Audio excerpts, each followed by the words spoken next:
Balade en ville, aujourd'hui on se retrouve à la Motte Servolex, on retrouve Luc Bertou, son maire. Bonjour Luc. Bonjour Laurent. Alors ensemble on va faire une petite découverte. Alors déjà la commune on la connaît bien sur Savoie News, 13 000 habitants, 4e commune de Savoie. Quelles sont les priorités en ce moment?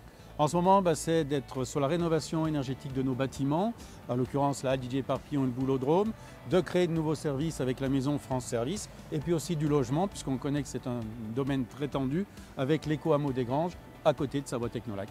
Les thèmes que nous allons aborder maintenant ensemble en promenade.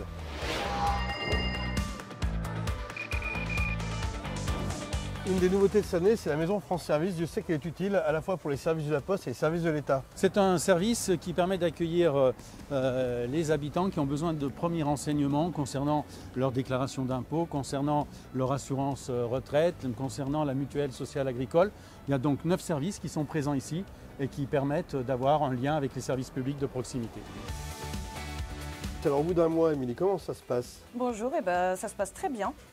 Beaucoup de demandes au niveau des cartes d'identité, des passeports, labellisés depuis très peu de temps, le 8 décembre, donc c'est tout récent. Un atout essentiel pour la population de la Motte, un service qui va se mettre en place petit à petit et qui évitera à la population d'être en rupture avec le numérique.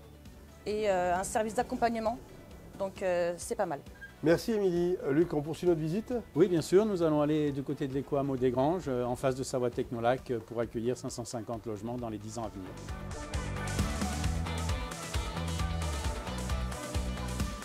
Sur ce deuxième focus, Luc, vous nous emmenez sur l'éco-hameau des Granges. C'est un lieu historique pour la Motte et ici, des constructions sont en train de s'établir. Oui, à la place d'une ancienne carrière qui avait terminé son activité, on a souhaité construire 550 logements sur les 10 ans à venir.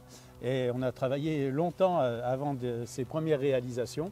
Effectivement, c'est un projet d'envergure et on a les premières réalisations avec les 70 premiers logements de la société Bouygues Immo.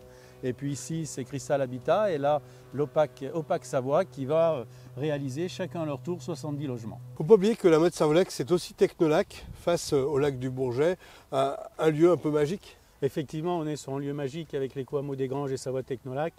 Ce pôle d'excellence universitaire et aussi sur les réseaux numériques et les énergies renouvelables sur lesquels nous travaillons pour pouvoir continuer d'accueillir les entreprises qui ont été créées sur Savoie Technolac, qui se sont tournées vers l'hydrogène, vers le solaire, vers les effacements de consommation d'énergie.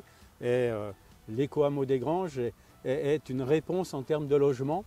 Et d'ailleurs, un des lots est réservé pour accueillir des salariés qui viendront en plus grand nombre sur Savoie Technolac.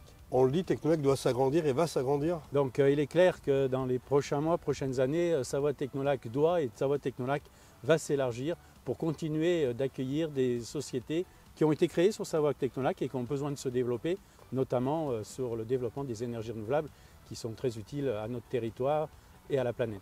Allez, je vous propose de retourner en centre-ville parce que là aussi, il y a beaucoup de choses à dire.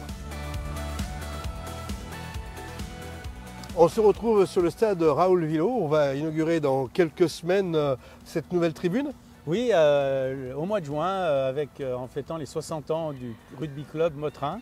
Voilà, une tribune pour accueillir les supporters et accompagner le développement du club de rugby comme beaucoup de clubs sportifs sur la Motte qui sont très dynamiques. 140 associations à la Motte, c'est vraiment une belle performance. C'est ce qui vient enrichir la vie de tous les jours, puisqu'il y a une grande diversité d'offres culturelles, sportives, solidaires, sociales, et ça permet d'avoir une vie très intense à côté des animations et des événements que la ville peut proposer.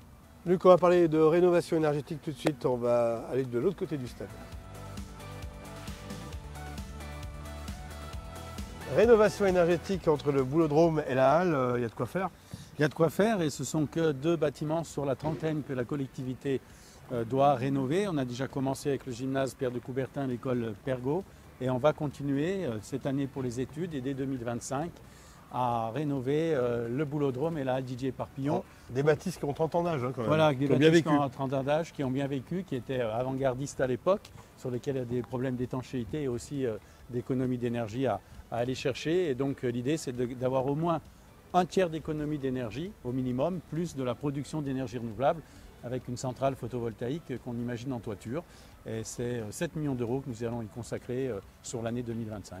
L'économie d'énergie, c'est important au niveau de toutes les communes. On peut aussi parler du LED qui a pris place au fur et à mesure des semaines et des mois. Bien sûr, il y a une accélération de toutes les communes pour que notre éclairage public, aussi bien à l'intérieur des bâtiments que sur la voirie, devienne en LED, de façon à réduire nos consommations et nos factures d'énergie.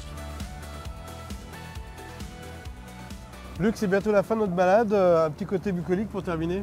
Oui, avec le projet d'élargir et de renaturer les berges du Nambrouillan en plein centre-ville, de replanter, revégétaliser dans nos cours d'école et aussi sur nos parkings, de façon à être toujours ancré vers le développement durable et puis vers la transmission vers les jeunes générations. Luc, merci pour cette visite. Meilleurs vœux pour 2024.